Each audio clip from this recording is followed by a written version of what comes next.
Look closely at the back of a United States dollar bill, and you'll see the federal government making an explicit, official reference to God. Yet, if a teacher in a public school asks these students to recite a prayer to that exact same God, they are violating federal law.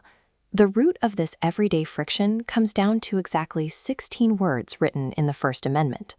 People often talk about a strict wall of separation between church and state, but Thomas Jefferson wrote that phrase in a private letter. You won't actually find those words anywhere in the Constitution. What the First Amendment actually contains is a pair of instructions pulling the country in two completely different directions: the Establishment Clause and the Free Exercise Clause. To build a free society, the founders had to thread a very tight needle, guaranteeing the government would never force a religion onto its citizens, while simultaneously guaranteeing citizens could practice whatever religion they wanted. The first phrase, the Establishment Clause, dictates that state and federal governments cannot set up official churches, pass laws aiding specific faiths, or favor one religion over another. The state must remain entirely neutral. That absolute neutrality is practically impossible. A church still doesn't pay real estate taxes, and if that church catches fire, the city's public fire department will still show up to put it out. To figure out exactly where to draw the line, the Supreme Court uses a framework created during a 1971 case called Lemon v. Kurtzman. It's known as the Lemon Test.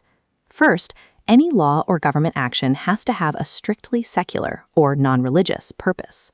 Second, the main effect of that action can neither advance nor hold back a religion. And third, the government must avoid excessive entanglement with religious affairs. The Establishment Clause is not designed to erase faith from American life. The goal is to guarantee that the federal government never acts as a religious entity itself. So how do courts apply this abstract checklist to the physical public squares we walk through every day? In 2005, the Supreme Court evaluated two separate displays of the Ten Commandments. A standalone display at a Kentucky courthouse was ruled unconstitutional, but this monument on the Texas State Capitol grounds was perfectly legal. We see the same contradiction with holiday displays. A publicly funded nativity scene in Pennsylvania was ordered to be taken down, while a nativity scene in Rhode Island was protected by the court. The deciding factor in all these cases is context. The court ruled the Kentucky and Pennsylvania displays were solitary endorsements of a specific faith.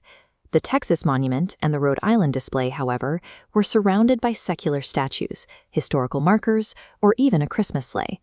By mixing the religious with the secular, the government maintained its legal neutrality. That covers the establishment side of the First Amendment. But what happens when the government passes a law that restricts how you personally choose to worship? That brings us to the free exercise. Boundary here relies on a clear distinction. A citizen's religious beliefs are absolutely protected, but their religious actions are not. In 1878, a Mormon man challenged federal laws against polygamy, arguing his religion encouraged him to have multiple wives.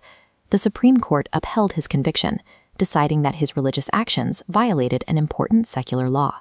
Yet in 1972, when Amish parents refused to send their children to school past the 8th grade due to their religious practices, the court ruled in their favor.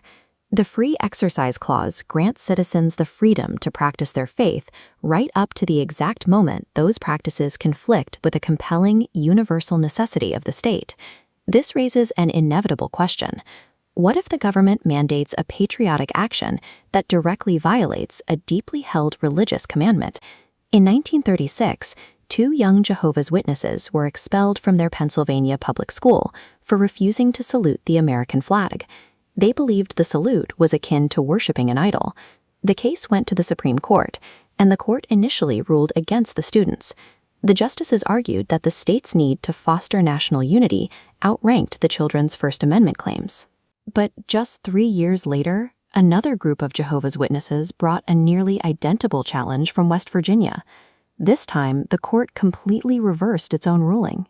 The justices realized that forcing someone to recite a pledge is a form of compelled speech. They decided that true religious freedom means the government cannot force a citizen to speak against their conscience, protecting even the most unpopular forms of defiance. When Thomas Jefferson described that wall separating church and state, he pictured something solid, but a century of case law reveals a boundary that is highly permeable and constantly moving.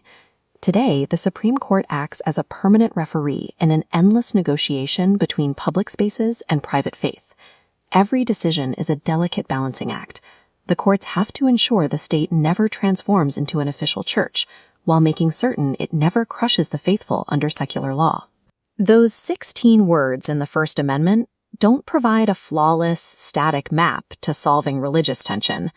Instead, they draw the necessary boundaries of the playing field, ensuring that a pluralistic democracy can actually survive.